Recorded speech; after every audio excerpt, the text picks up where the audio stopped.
Hello, welcome back to our channel IVF explained. आज हम फिर से आपकी खिदमत में हाजिर हैं और आज हमने एक ऐसा टॉपिक चूज़ किया है जो कि बहुत ही इम्पोर्टेंट टॉपिक है IVF से रिलेटेड। आज हमारे साथ हमारे मेहमान हैं डॉक्टर मोना दहिया, जो कि MBBS MD हैं और senior IVF consultant Delhi NCR से हैं। Welcome to our channel. Thank you Waseem. तो आज का मैम जो हमारा टॉपिक है वो रहेगा कि 3 इम्पोर्टेंट फैक्टर्स जिससे हमें गारंटी हो 100% IVF सक्सेस। ओके। तो आप हमें, क्योंकि you have so much experience now, आपने इतने सारे केसेस किए, ऑलमोस्ट सक्सेस रेट भी टचवुड बहुत अच्छा रहा है आज तक। तो हम चाहते हैं कि आपकी एक्सपीरियंस हमारे ऑडियंस के पास भी पहुंचे जिनको इनफर्टिलिटी की प्रॉब्लम हो रही है।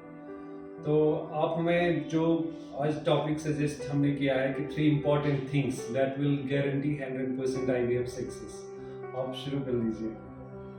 So thank you so much and I am sure जो कपल्स इस वीडियो को देखेंगे उनसे उन्हें बहुत बेनिफिट होगा। जब भी एक IVF साइकिल हम शुरू करते हैं, हमारा एम यह रहता है कि हम हर कपल के लिए किस तरह एक पॉजिटिव रिजल्ट और एक हेल्दी लाइव बेबी ये अचीवमेंट हासिल करें। तो इसमें 3 फैक्टर्स बहुत ही इम्पॉर्टेंट हैं जो कि फाउंडेशन होते हैं किसी भी सक्सेस को अफेक्ट करते हैं, IVF सक्सेस को अफेक्ट करते हैं। एक इसमें टॉप है जो एम्ब्रियो क्वालिटी कैसी है। दूसरा रहता है कि उस महिला की गर्भाशय की लाइनिंग कैसी बन रही है, यानी एंडोमेट्रियल थिकनेस और उसका पैटर्न कैसा है। और तीसरा जो एम्ब्रियो है और लाइनिंग है उसमें तालमेल कैसा है। तो ये 3 चीजें अगर बिल्कुल टॉप क्वालिटी की हैं तो 100% सक्सेस होना पॉसिबल है। तो मैम, एम्ब्रियो क्वालिटी जो है, आपने फर्स्ट पॉइंट जो बताया मैडम ने कि फर्स्ट पॉइंट जो सबसे इम्पोर्टेंट चीज़ है वो एम्ब्रियो क्वालिटी है। एम्ब्रियो क्वालिटी में हमें ऐसे कौन सी चीज़ देखने चाहिए जिससे हमारी एम्ब्रियो क्वालिटी जो है वो हम कहें कि ये बेस्ट है। वसीम, आप भी एक सीनियर एम्ब्रियोलॉजिस्ट हैं। जी हाँ। सो आपको यह जानकर शेयर करते हुए खुशी होगी कि हम कितने डे 5 ट्रांसफर्स कर रहे हैं जी। जो सबसे पहला फैक्टर जो है इसमें जो गारंटीड हमें IVF सक्सेस दे सकता है, जैसे डॉक्टर मोना दहिया ने बताया कि सबसे इम्पोर्टेंट चीज़ जो फर्स्ट है वो एम्ब्रियो क्वालिटी है। एम्ब्रियो क्वालिटी के बारे में आप बताएं कि इसमें क्या चीज़ें होती हैं, ऐसे कि कौन सी क्वालिटी वगैरह जो होती है उसको हम कहते हैं कि बेस्ट है। सो वसीम, आप भी एक सीनियर एम्ब्रियोलॉजिस्ट हैं विद इयर्स ऑफ एक्सपीरियंस। आपको पता है कि एम्ब्रियो क्वालिटी जो है वो 2 भागों में हम इसको डिवाइड कर सकते हैं, जो फैक्टर्स हैं जो एम्ब्रियो क्वालिटी को अफेक्ट करते हैं। एक है जो कपल है उनकी जनरल हेल्थ कैसी है, तो वेट इश्यूज ना हो, लाइफस्टाइल डिजीजेस अगर है कुछ या हार्मोनल इम्बैलेंस है तो उसको करेक्ट करें IVF शुरू करने से पहले।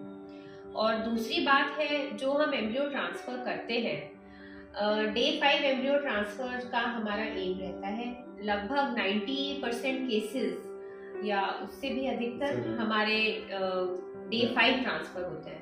सो जो एक डे 5 एम्ब्रियो होता है वो डे 3 एम्ब्रियो से ज़्यादा एडवांस स्टेज का होता है और वो ज़्यादा स्ट्रॉन्ग होता है। सो इम्प्लांटेशन होने के चांसेस उसमें अधिक होते हैं। जैसा कि आपने सुना कि डे 5 एम्ब्रियो ट्रांसफर, जिसको हम ब्लास्टोसिस्ट भी कहते हैं, यूजुअली क्या होता है कि जब आपका पिकअप होगा, जब उस साइड्स जो एग्स होते हैं उनको हम लैब में बाहर निकाल देते हैं लैब के लिए, कि जो इन विट्रो हम काम कर रहे हैं उसमें हम एक तरफ से आपके हस्बैंड आपके पार्टनर का स्पर्म लेते हैं और दूसरी तरफ से आपके एग्स होंगे उनको मिला लेते हैं, जिनको हम इंसेमिनेशन भी बोलते हैं। उसके भी 2 तरीके हैं। एक IVF होता है जिसमें हम नेचुरली, जैसे आपका कंसेप्शन होता है, मिलियंस ऑफ स्पर्म्स है, उसमें से जो बेस्ट वाला है जो रेस विन करता है वो एग के अंदर चला जाता है और उसी में जो है वो फर्टिलाइजेशन हो जाता है। दूसरा तरीका होता है जो कि बहुत इंपॉर्टेंट है, मेल फैक्टर का। मेल फैक्टर है अगर किसी भी जो मेल की तरफ से, अगर आपके पार्टनर की तरफ से सीमेन में कोई प्रॉब्लम हो। मैम, इस बारे में आप क्या कहना चाहते हैं कि कितने % ऐसे लोग होते हैं जिनमें मेल फैक्टर भी देखा जाता है? तो वसीम, अभी जो हमारे पास कपल्स आते हैं उनमें से 1/3 ऐसे हैं और 1/3 ऐसे हैं जिसमें मेन फैक्टर इनफर्टिलिटी होता है। तो अगर हम देखें 10 कपल्स हैं जो फर्टिलिटी इश्यूज के साथ कंसल्ट करते हैं, उसमें 1/3 है वो फीमेल कॉजेज होते हैं, 1/3 मेल और 1/3 ऐसे होते हैं जिसमें बोथ पार्टनर्स में कोई ना कोई इशू रहता है। तो जो 1/3 भी है, this is a very significant proportion. हम हमेशा कहते हैं कि वुमेन्स की तरफ से प्रॉब्लम होती है। इनफैक्ट थोड़ा सा अगर हम देख लें, मेल्स ऑलमोस्ट समझ लीजिए इक्वली रिस्पॉन्सिबल है जो इनफर्टिलिटी के लिए। तो जब हम अब पुराने पॉइंट पे आते हैं, जब हम ये इंसेमिनेशन करते हैं या इंट्रासाइटोप्लाज्मिक स्पर्म इंजेक्शन करते हैं, उसके बाद जो है एम्ब्रियो की ग्रोथ होती है, चाहे वो डे 1 हो, डे 2 हो, डे 3 है। डे 3 होता है क्लीवेज स्टेज एम्ब्रियो, जिसमें हम हमारे डॉक्टर साहब ने कहा है कि ये जो है हम इसमें ट्रांसफर नहीं करते हैं क्योंकि हम चाहते हैं यहाँ पे गारंटीड सक्सेस का। इसीलिए हम उसको एक्सटेंड और कल्चर करते हैं, जिसमें हमें डे 5 ब्लास्टोसिस्ट मिल जाता है, जिसकी वजह से हमें जो है सक्सेस सिग्निफिकेंटली इंक्रीज होते हैं। अब दूसरे पॉइंट पे आते हैं जो कि मैम ने कहा था कि एंडोमेट्रियल प्रिपरेशंस।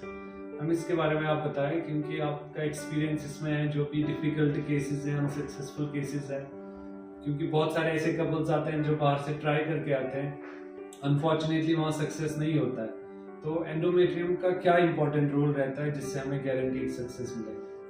बहुत ही इम्पोर्टेंट रोल होता है, क्योंकि यही जगह है जहाँ पर एम्ब्रियो जाके इम्प्लांट होगा।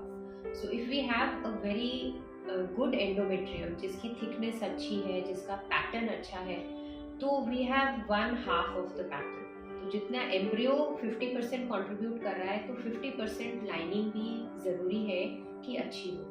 इसमें कई चैलेंजेस होते हैं, जैसे इंडिया में ट्यूबरक्लोसिस बहुत कॉमन है। तो जो लेडीज़ इससे पीड़ित हैं और जेनाइटल ट्यूबरक्लोसिस उनको पास्ट में रहा है, उन लेडीज़ में देखा गया है कि लाइनिंग बहुत ही पतली बनती है। तो ऐसे में अगर हम एम्ब्रियोज ट्रांसफ़र करेंगे तो फिर सक्सेस के चांसेस कॉम्प्रोमाइज़ हो जाते हैं। तो हमारा एम यह रहता है कि हम डिफरेंट प्रोटोकॉल्स यूज़ करके एक बहुत ही उम्दा लाइनिंग बनाएं, बहुत ही अच्छी लाइनिंग बनाएं, ताकि जब हम उनमें गुड क्वालिटी ब्लास्टोसिस डालें तो इम्प्लांटेशन के चांसेस मैक्सिमम। हम एविडेंस बेस्ड मेडिसिन प्रैक्टिस करते हैं वसीम। सो 7 मिलीमीटर से ऊपर की जो लाइनिंग है उसे हम थिकनेस के हिसाब से सही मानते हैं। तो जनरली 8 mm 10 mm के बीच की जो लाइनिंग रहती है विद गुड ब्लड फ्लो, वह लाइनिंग अच्छी मानी जाती है। मैम, इसमें कितना इम्पैक्ट होता है कि अगर आप एक नॉर्मल गायनेकोलॉजिस्ट के पास जाएं और एक IVF स्पेशलिस्ट के पास जाएं, वो आपको इस बारे में क्या बता सकते हैं? जो नॉर्मल गायनी है वो भी गाइड कर देते हैं कपल्स को किस प्रकार उनको अल्ट्रासाउंड कराना चाहिए और लाइनिंग कितनी थिकनेस होनी चाहिए। बट सजेशन यही रहेगा कि जो अल्ट्रासाउंड है वो कराएं तो ऐसी जगह से कराएं जहां पर उनको पूरी डिटेल दे पाए, जो सोनोलॉजिस्ट है या जो गायनी कर रही है या जो IVF स्पेशलिस्ट कर रहे हैं, कि उनके ओवरीज में कितने फॉलिकल्स हैं, AFC काउंट कितनी है, उनकी लाइनिंग कैसी है, ये सारी डिटेल्स बहुत ही आवश्यक है। जी, ये हो गया हमारा दूसरा पॉइंट। अब तीसरा पॉइंट जो है कि अगर हमारे पास बेस्ट एम्ब्रियो भी है और हमारे पास एंडोमेट्रियम भी है, अब ये तीसरा पॉइंट जो है, जो हमें गारंटी दे सकता है 100% सक्सेस का, वो है इनके बीच जो तालमेल है वो ठीक होना चाहिए। उस बारे में आप बता दीजिए थोड़ा सा। हमारे पास कई कपल्स आते हैं जिनका ये चैलेंज रहता है रेकरेंट IVF फेलियर्स, कि उन्होंने कई IVF साइकिल्स कराए हैं देश में विदेश में, लेकिन फिर भी कामयाब नहीं रहे।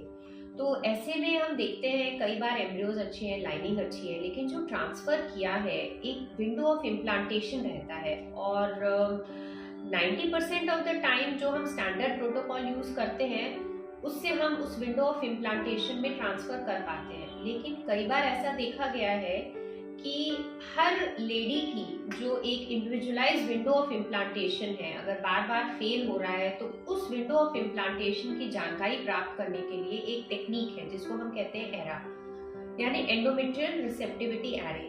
तो इसमें हम एक बायोप्सी के द्वारा काफ़ी सारी जीन स्टडी करते हैं और ये देख सकते हैं कि किस टाइम ट्रांसफ़र करने से सक्सेस मैक्सिमम हो। हम बीच में एक और एक पॉइंट है कि जो पीजीटीए का है कि हम कहते हैं कि बेस्ट एम्ब्रियो किसे कहते हैं। हमारे पास ये भी ऑप्शन आता है कभी कभी कि किसी ने ब्लास्टोसिस्ट ट्रांसफर भी कर दिया बट अनफॉर्चुनेटली वो नेगेटिव में चला गया या उसका सक्सेस नहीं हुआ। सिमिलरली जब रिपीटेड होता है इस चीज में आप क्या करते हैं कि आपको एम्ब्रियो क्वालिटी की तरफ से ये श्योरिटी हो कि बेस्ट है हमारे पास।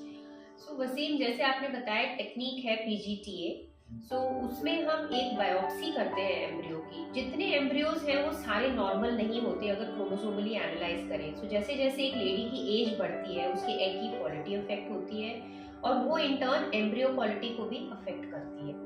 तो इन लेडीज में जो स्पेशली अगर एडवांस एज में आईवीएफ हो रहा है तो माइक्रोस्कोप में हमें देखने पे ब्लास्टोसिस्ट भले ही कितने ही सुंदर और खूबसूरत लगे, ग्रेड ए के लगे, लेकिन जब टेस्टिंग करी गई है देखा है 50% से भी ज्यादा ये ब्लास्टोसिस्ट हैं, इनमें कुछ ना कुछ डिफेक्ट रहता है, एब्नॉर्मैलिटीज रहती है। क्रोमोसोम्स जो उनके होते हैं वो कहीं ना कहीं पे या तो ज्यादा होते हैं या कुछ जो हमारा पूरा जो सिस्टम होता है सेल साइकिल में वहाँ पे कहीं ना कहीं पे प्रॉब्लम होती है।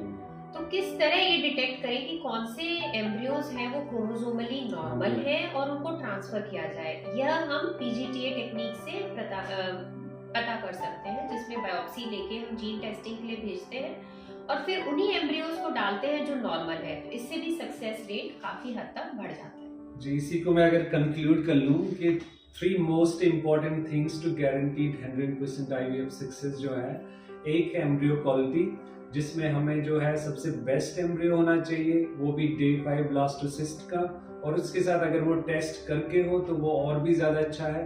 दूसरा जो मैम ने कहा था एंडोमेट्रियल प्रिपरेशन, जिसमें जो है हम एंडोमेट्रियम इस तरीके से तैयार करते हैं कि ये रेडी हो इम्प्लांटेशन के लिए। और जो तीसरी चीज है वो है सिंक्रोनी, कि जो हम एंडोमेट्रियम और जो हमारा एम्ब्रियो है वो दोनों एक ही स्टेज पे हो ताकि जो इम्प्लांटेशन है वो मैक्सिमम हो जाए।